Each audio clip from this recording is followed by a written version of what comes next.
Hola, sean nuevamente bienvenidos al taller de feminismo para principiantes del Centro Cultural Casa de las Bombas de la Universidad Autónoma Metropolitana. A partir de este tercer video hablaremos de las diferentes oleadas del feminismo, deteniéndonos en la explicación de por qué el feminismo se divide en oleadas y cuáles son sus características más relevantes y quiénes son sus mayores exponentes. Para empezar, el término ola no es un concepto propio del feminismo.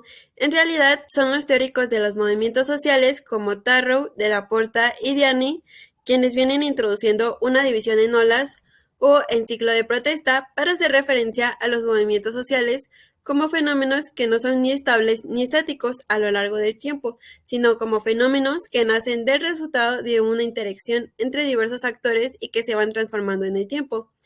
Se podría decir que por esta razón la historia del feminismo está estructurada en olas, porque se trata de un movimiento social y político conformado por distintos acontecimientos y en diversas sociedades con situaciones específicas. En pocas palabras, situar al feminismo en olas es hacer referencia a que existe una historia, una evolución y un desarrollo diferente del movimiento feminista para diferentes épocas, como veremos a continuación. La primera ola del feminismo nace en los últimos años del siglo XVIII y los primeros del siglo XIX, de la mano de la Ilustración y la Revolución Francesa, en el que se da una marcada transición de la edad moderna a la edad contemporánea. Las características de este periodo histórico son el desarrollo científico y el técnico. Sus fundamentos son tres: el racionalismo, donde toda realidad puede ser científicamente analizada según principios racionales; el empirismo, donde la experiencia de los hechos produce el conocimiento; y el utilitarismo, que explica que el grado de verdad de una teoría reside en el valor práctico. Dos son los procesos revolucionarios que marcaron esta etapa. Por un lado están las revoluciones políticas, que derribaron el absolutismo y abrieron el paso a la democracia. Y por el otro está la revolución industrial, que terminó transformando los métodos tradicionales de producción en formas de producción masiva. Y como parte de estos procesos revolucionarios, el 4 de julio de 1776, Thomas Jefferson redacta la Declaración de Independencia de Estados Unidos, que en realidad consiste en la primera formulación de los derechos del hombre. En Francia, el 28 de agosto de 1789, se proclama la Declaración de los Derechos del Hombre y del Ciudadano, en donde se reconocía a la propiedad como inviolable y sagrada, el derecho a la resistencia a la opresión, la seguridad e igualdad jurídica y libertad personal garantizada. Lo que sucede con ambos casos es que al decir hombre no había una especie de universalidad en el término. Realmente se refería exclusivamente a los varones y ningún derecho se le había reconocido a las mujeres. Una de las primeras feministas de esta época fue Olympe de Gouges, política, revolucionaria, literata y actora considerada una pionera del movimiento feminista, cuyo gran aporte al feminismo fue la Declaración de los Derechos de la Mujer y la Ciudadana. Muchas mujeres ya habían luchado anteriormente por derechos específicos de género y denunciaban la situación en la que vivían las mujeres, pero fue la lucha de Olympe durante la Revolución Francesa que por primera vez se exigieron los mismos derechos para las mujeres que para los hombres. Finalmente, de Gaulle terminaría dando la vida por la causa durante la Revolución Francesa y moriría a causa del radicalismo jacobino de Robespierre y Marat en 1793. Otra feminista destacada de este periodo es la inglesa Mary Wollstonecraft, quien crea una de las obras fundacionales del movimiento, Vindicación de los Derechos de la Mujer. En su escrito defiende el derecho y la importancia que tiene el que las mujeres puedan ser educadas como los hombres. Wollstonecraft sostiene que tanto hombres como mujeres son iguales a los ojos de Dios, por lo tanto merecen tener las mismas reglas y oportunidades. Su obra apela a la racionalidad como elemento del ser humano, sin importar si es hombre o mujer, es decir, ella sostiene que las ideas sobre que las mujeres son seres sentimentales y sin capacidad racional son meramente producto de la cultura de la época y no una característica propia de la mujer. Y bueno, el nacimiento del feminismo pues fue inevitable porque hubiese sido un milagro que, con el desarrollo de las nuevas aseveraciones políticas y el comienzo de una naciente democracia, las mujeres no se hubiesen preguntado por qué ellas eran excluidas de la ciudadanía y de todo lo que significaba. desde el derecho a recibir una educación hasta el derecho a propiedad.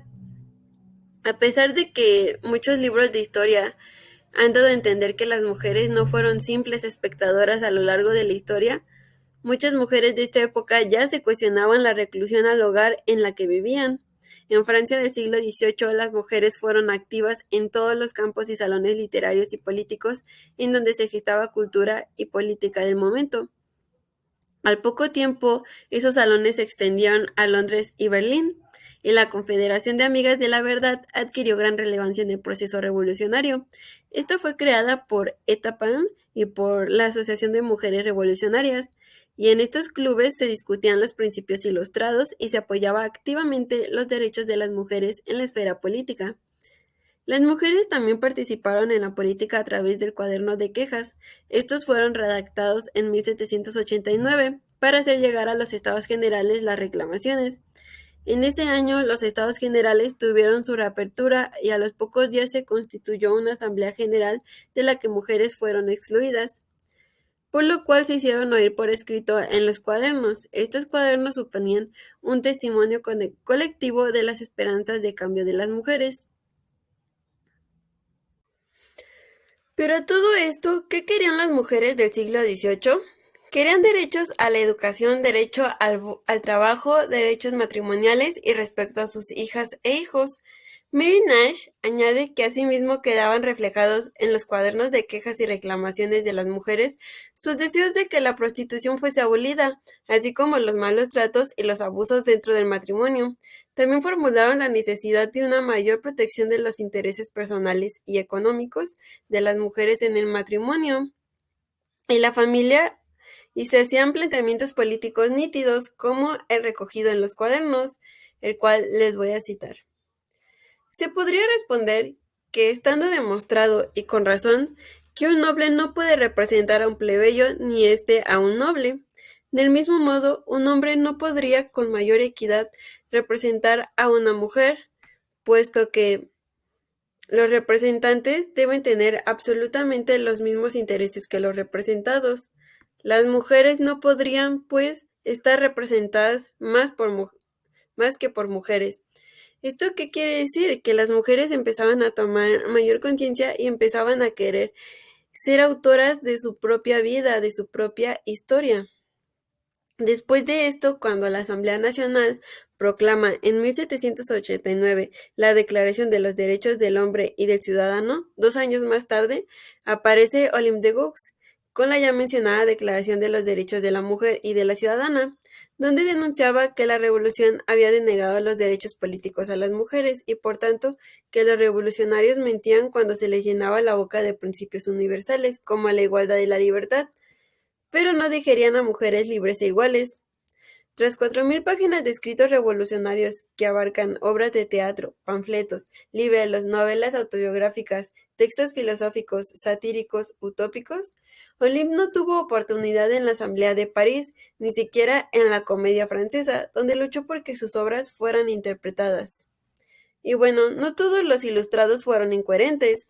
En 1790, Condorcet publica sobre la admisión de las mujeres al derecho de ciudadanía. Este diputado de la Asamblea Legislativa y de la Convención tenía claro que según los principios democráticos, los derechos políticos eran para todas las personas. Y a pesar de ello, la Constitución de 1791 afirmó la distinción entre dos categorías de ciudadanos, los activos y los pasivos. Los activos eran varones mayores de 25 años, independientes y con propiedades, y los pasivos eran hombres sin propiedades y todas las mujeres sin excepción. En este escenario es en el que se desarrolla el texto de Mary Wollstonecraft, quien para llegar a escribir Vindicación de los Derechos de la Mujer y plasmar diversos pensamientos tan insólitos para su época, primero tiene que vivir un cúmulo de experiencias personales a las que busca dar una explicación social.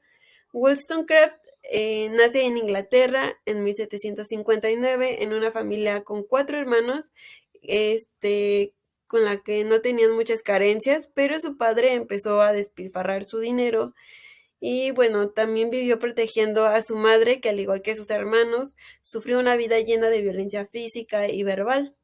Además, Mary y su hermana no recibieron educación formal, cosa que en parte fue buena decisión, ya que solo se les enseñaba ciertos conocimientos domésticos y sociales. Y pues para este punto Mary creció sabiendo que quería emanciparse, pero sin pasar por el matrimonio como era acostumbrada en la época, y consiguió vivir ella y su hermana sin ninguna autoridad masculina. Después del tiempo decide desarrollarse como escritora y traductora en la editorial de Joseph Johnson, la más intelectual e interesante de Londres, y pues en esa época aquí se dedica plenamente a trabajar y estudiar, contribuyendo a su formación política e intelectual. Y poco antes de que se tomara la Bastilla, publica Vindicación de los Derechos del Hombre, convirtiéndose aún más en una mujer insólita para su época, y aprovechando su éxito, pues decide publicar Vindicación de los Derechos de la Mujer, en el que aboga por la igualdad entre los sexos, la independencia económica, la necesidad de participación política y la representación parlamentaria. Rosa Cobo veía en su obra y en ella misma argumentación a la defensa de la igualdad de la especie como consecuencia de la igualdad entre los géneros, la lucha radical contra los prejuicios, la exigencia de una educación igual para niños y niñas y la reclamación de la ciudadanía para las mujeres. A pesar de presentar ideas tan interesantes en su obra, recibió odio por parte de todos los conservadores, aunque eso no le impidió ser la mujer más célebre del momento en Europa. Wollstonecraft inaugura la crítica a la condición femenina, llama por primera vez privilegio al poder que siempre habían ejercido los hombres sobre las mujeres como algo natural, y a manera de conclusión, se podría decir que existen cosas muy positivas e interesantes para el feminismo en el periodo de la Ilustración, ya que nace la crítica a los mecanismos sociales y culturales que influían en la construcción de la subordinación de las mujeres, y se elaboran estrategias para su emancipación. Estas relaciones de poder ya no se le podían atribuir a un designio divino ni a la naturaleza, porque ya se tenía claro que era resultado de una construcción social. Sin embargo, no todo fue tan bueno. Las mujeres fueron excluidas en 1793 de los derechos políticos recién estrenados. También se ordenó la disolución de los clubes femeninos, y en la calle no estaba permitido que se pudieran unir más de 5 mujeres. En noviembre, Olympe de Gouges es guillotinada y muchas mujeres son encarceladas. Para 1795, las mujeres también tenían prohibido asistir a asambleas políticas, y las que habían tenido parte en ellas, sin importar la ideología, fueron mandadas a la guillotina o al exilio.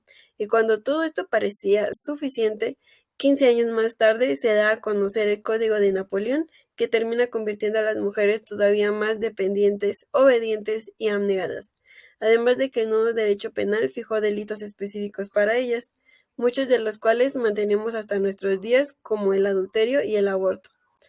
Todas estas ataduras llevaron a las mujeres del siglo XIX a luchar por conseguir el voto y la entrada a instituciones de alta educación. El sufragismo continuaría la lucha inaugurada del siglo XVIII. Bueno, esto sería todo por esta primera parte sobre las diferentes oleadas que han existido del feminismo. Y me gustaría saber qué piensan ustedes y que me pudieran compartir, quizá información que yo haya omitido, o si tienen alguna otra representante que les gustaría mencionar, alguna cita, algo importante sobre esta primera parte. Y pues estaré esperando sus comentarios en mi correo, y sería todo hasta el momento. Nos vemos la siguiente ocasión.